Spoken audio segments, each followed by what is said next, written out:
मैं आकाश और आज हम देखने वाले हैं कि ट्रेंड लाइन, स्टैटिक और डायनेमिक क्या होता है और कैसे काम करते हैं। तो आप सबसे पहले देखिए कि एक यहाँ पर एक अपवर्ड मूव दिखाई दे रहा होगा आपका, जो ऊपर की तरफ जा रहा है, यानी अप ट्रेंड है। और ये 2 आवर्स का टाइम फ्रेम है। तो इसमें हम देखते हैं कि सबसे पहले हमें क्या करना है कि स्टेपर लाइन कह लें या एक ट्रेंड लाइन हमें खींचनी है। तो एक हम ट्रेंड लाइन खींच लेते हैं और इस ट्रेंड लाइन का हम उपयोग करेंगे और इसी से हम पता चलेगा कि स्टैटिक और डायनेमिक क्या होता है। यही देखो सपोर्ट और रेजिस्टेंस का भी काम करते हैं, स्टैटिक और डायनेमिक। तो हमें ट्रेंड लाइन खींचने के लिए सबसे पहले 2 पॉइंट चाहिए होते हैं। कौन से 2 पॉइंट? हायर हाई हो या लोअर लो हो। तो पॉजिटिव ट्रेंड लाइन या नेगेटिव ट्रेंड लाइन। तो यहाँ पर हायर हाई मिले हैं हमें 2, तो हमने यहाँ पर खींची है पॉजिटिव ट्रेंड लाइन। तो आप देखिए, ये देखो रन और ये क्या है, पुल बैक। ठीक है, अगर ये लो टूट जाता तो ये डाउन ट्रेंड कंटिन्यूस रहता। ठीक है, तो अब यहाँ से हम शुरू करते हैं स्टैटिक और डायनेमिक क्या होते हैं। तो आप देखिए, हम यहाँ पर स्टैटिक और डायनेमिक की जगह एक लाइन खींचते जाएंगे। ठीक है, तो ये क्या है, देखो रन। अभी या इसी को हम लाइन से देखते चलेंगे। ये क्या है, देखो रन, फिर क्या है पुल बैक, लो नहीं टूटा, फिर देखो हाई टूटा, तो ये क्या बन गया, स्टैटिक। ठीक है, स्टैटिक। अब जिस जगह से ट्रेंड लाइन ने सपोर्ट लिया था वो क्या बन जाएगा, डायनेमिक। ठीक है, तो हम पहले स्टैटिक ड्रॉ कर लेते हैं कि स्टैटिक सारे के सारे ड्रॉ कर लेते हैं। तो पहले ये, फिर देखो run pull back, run pull back, run pull back. तो हमारा एक कहाँ मिला आपको, दूसरा मिला ये। देखो ये मेजर पुल बैक है, इसलिए हम ले रहे हैं इसे अल्ट जे। ठीक है, ये देखिए आप। ठीक है, अब यहाँ पर देखें आप, तो ये पहले क्या बना, स्टैटिक। स्टैटिक पर ही आके प्राइस ने सपोर्ट लिया है, मगर अभी तक हाई नहीं टूटा। और यहाँ से अब यही क्या बन जाएगा, ये देखो इस जगह पर जब ये हाई टूट जाएगा तो ये क्या बन जाएगा, डायनेमिक। और ये अभी क्या है आपका, स्टैटिक, अल्ट जे। ठीक है, तो आप इसी प्रकार से इसे देखते चलेंगे। तो इससे क्या होता है कि हमें बहुत आसानी हो जाती है जॉइंट डिफाइन करने में। तो देखो यहाँ से क्या डिफाइन करने में आसानी हुई, रन पुल बैक, रन, फिर देखो देखो पुल बैक ये भी है। देखो यहाँ से देखो, ये सारे ही छोटे छोटे देखो पुल बैक हैं। ठीक है, और हम थोड़ा एक बड़ा और मेजर लेते हैं, क्योंकि अगर हम यहाँ से अगर हम देखें, देखो ट्रेंड लाइन कभी एडजस्ट नहीं होती है, तो हमें एक ट्रेंड लाइन हम और भी डाल सकते हैं। कैसे, देखो रन पुल बैक, फिर ये क्या हुआ है, प्राइस रन हुआ है, ट्रेंड लाइन पे नहीं आया है। तो अब क्या आप उतने दिन ट्रेड नहीं करोगे जब तक ट्रेंड लाइन पे नहीं आएगा। तो करते हैं, तो उसके लिए हम एक नई योजना लगा लेते हैं। कैसे, अगर हम देखें अल्ट टी, अगर हम यहाँ से एक ट्रेंड लाइन और डाल लें, तो आप देखिए यहाँ से, इसे हम ट्रेंड लाइन तो नहीं बोलते हैं, इसे हम बोलते हैं स्टेपर लाइन। ये देखिए आप, यहाँ से देखिए, अगर इसे हम ऐसे करके डालें इस प्रकार से, तो ये देखो अभी स्टेपर लाइन इसलिए बोल रहे हैं हम, क्योंकि इसका देखो कोण बहुत ज़्यादा है, इसका जो एंगल है वो ज़्यादा है, ज़्यादा बड़ा एंगल है। तो आप देखो यहाँ से देखो रन, अगर इस स्टेपर लाइन के थ्रू हम देखते हैं तो रन पुल बैक, छोटे छोटे पुल बैक आते हैं, जैसे हम 15 मिनट में लेके जाएंगे तो इन्हें हम अच्छी तरह से हम ट्रेड कर सकते हैं।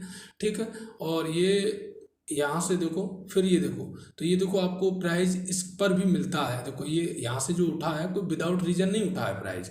तो यहाँ से भी हम ऐसे करके फिर देख लेते हैं। अब स्टेपर लाइन का ये स्टैटिक था, तो यहाँ पर अगर छोटे छोटे अगर हम स्टैटिक खींचेंगे तो हमें ये बहुत सारी चीज़ें यहाँ पर मिल जाएंगी इस जगह पर। अब देखो यहाँ प्राइस नीचे नहीं आया, तो यहाँ पर उसने एक रिसेंटली एक सपोर्ट बनाई और वहीं से फिर प्राइस ने ऊपर ट्रेवल करना शुरू कर दिया। तो हम थोड़ा थोड़ा बड़े टाइम फ्रेम में देखेंगे जो अच्छे से समझ में आए। तो यहाँ पर देखिए आप, रन और ये क्या आ गया, पुल बैक। तो अभी हमें पता है ना प्राइस कहाँ चल रहा है, यहाँ से यहाँ, तो अभी यहाँ प्राइस कहाँ जाना चाहिए, रन, तो ये कहाँ आ रहा है, डाउन। तो अब ऐसा नहीं है कि ये पूरी तरह से सेल हो गया प्राइस, नहीं, अभी क्या हो सकता है कि दोबारा यहाँ पर आके डबल बॉटम बना के फिर प्राइस रन होके इस जगह पर सपोर्ट लेगा आके और फिर ये हाई तोड़ देगा। तो ऐसा होता है, कभी कभी मार्केट थोड़ी वीक होती है तो ऐसा होता है, मगर यहाँ पर एक अच्छी खासी एक सपोर्ट है, रेजिस्टेंस है सॉरी, तो उसका ये उसकी वजह से ये यहाँ से नीचे आया है। अब यहाँ से ये एक दो अटेम्प्ट में इसे तोड़ देगा।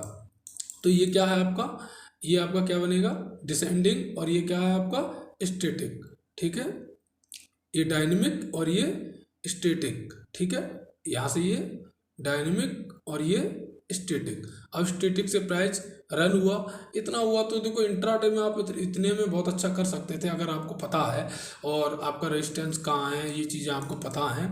तो अगर हम इसी में, अब देखो अब ये बड़ी वेव है, अब इसी को हम ले सकते हैं छोटी वेव में, तो हम यहाँ से देख सकते हैं इसे, हमें मालूम है ना कि प्राइस यहाँ तक आ सकता है, तो हमें ये जोन डिफाइन हो गया। अब जोन डिफाइन करने के बाद हम क्या कर सकते हैं, इसे हम यहाँ से अगर हम 15 मिनट में चले जाएं, अगर हम यहाँ से 15 मिनट में चले जाएं तो आपको देख सकते हैं आप यहाँ पर कि ये आपको जोन तो मालूम ही था पहले से कि ये स्टैटिक है और ये स्टैटिक है, यहाँ पर सपोर्ट लेगा आके प्राइस, तो आप यहाँ से देख सकते थे 15 मिनट में आप बहुत अच्छा कर सकते थे फिर इंट्राडे के लिए। तो यहाँ से आप इस जगह से आप एक ट्रेंड लाइन डाल सकते थे, और वैसे अगर हम ट्रेंड लाइन नहीं कहेंगे, हम क्या बोलेंगे, स्टेपर लाइन कहेंगे, और इस जगह से ऐसे आप एक ट्रेंड लाइन ड्रॉ करके आप यहाँ तक के लिए समझ सकते थे प्राइस को कि इस जोन में प्राइस यहाँ से अप आ सकता है। तो अप आ सकता है, आपको मालूम है कि यहाँ से अप बर्ड मूव हो सकता है प्राइस का, तो आप कैसे उसे करते, कैसे ट्रेड करते, तो आप अपना उसका थोड़ा सिस्टम होता है कैसे ट्रेड ली जाती है। तो आप देखें इसका ब्रेक हुआ किस जगह पर हुआ, यहाँ, और यहाँ से आप देखें तो रन पुल बैक रन होने लगा। तो यहाँ से आप एक और ट्रेंड लाइन या हम जिसे कहें 15 मिनट में एक हम स्टेपर लाइन डाल के यहाँ से हम ट्रेड ले सकते थे। कैसे कैसे ट्रेड ले सकते थे वो आप देखें, इस जगह पर ये ट्रेंड लाइन ब्रेक हो चुकी है, और यहाँ से देखें अगर इस लाइन के थ्रू हम देखें तो ये क्या बता रहा है, अपवर्ड मूव है, ये बड़ी वाली ये वाली लाइन क्या बता रही है, अपवर्ड मूव है, ये लाइन बता रही है अपवर्ड मूव है। और यहाँ से इस जगह से आप देखिए, इस जगह से रन पुल बैक रन, अब यहाँ पर क्या बनाइए, स्टैटिक ही तो बनाइए, इस जगह पर स्टैटिक बना। तो इस जगह पर हमें ध्यान से देखना होगा कि हमें ट्रेड कैसे लेनी है, सिम्टम्स मिल रहे हैं क्या ट्रेड लेने के, और ये ट्रेड कहाँ तक के लिए है। देखो अगर हम इस ट्रेंड लाइन का वो स्टैटिक डायनेमिक वाला अगर पैटर्न लगाते हैं तो ये देखिए आप, ये आपका क्या है, ये आपका क्या है, डिसेंडिंग डायनेमिक है। डिसेंडिंग इसलिए क्योंकि डाउन ट्रेंड है, और डायनेमिक इसलिए क्योंकि ट्रेंड लाइन के पास है। स्टैटिक ये था इसका, ठीक है।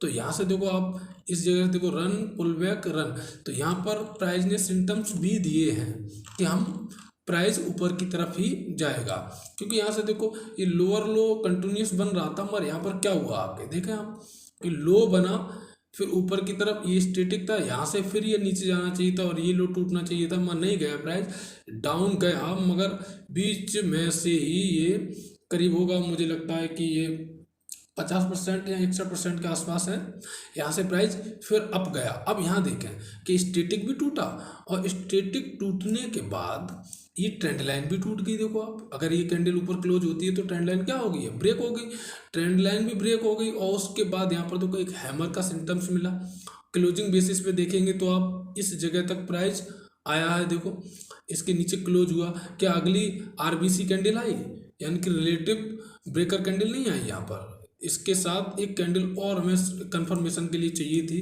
तो देखो हैमर, और हैमर का नियम क्या होता है ट्रेड लेने का, जहां हैमर बना है अगर उसके ऊपर क्लोजिंग आ जाए तो हमें क्या करनी चाहिए, ट्रेड ले लेनी चाहिए। तो आप यहाँ पर ट्रेड ले सकते थे, जैसे इस कैंडल ने इसका ब्रेक किया तो आप इस कैंडल पे यहाँ पर इसकी क्लोजिंग पे यहाँ पर आप ट्रेड लेके, और स्टॉप लॉस ये होता है, कायदे का स्टॉप लॉस ये होता, मगर हम इतना बड़ा स्टॉप लॉस नहीं लेते हैं, तो उसका भी एक सिस्टम है कि कैसे हम इतना बड़ा स्टॉप लॉस नहीं लेंगे।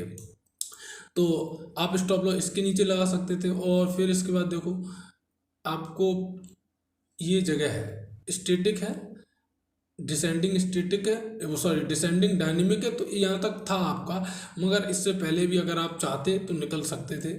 ठीक है, तो इसी प्रकार से आप और भी देख सकते हैं आगे कि कैसे कैसे ट्रेड लें। तो डिसेंडिंग और डायनेमिक आशा करते हैं आपको समझ में आया होगा।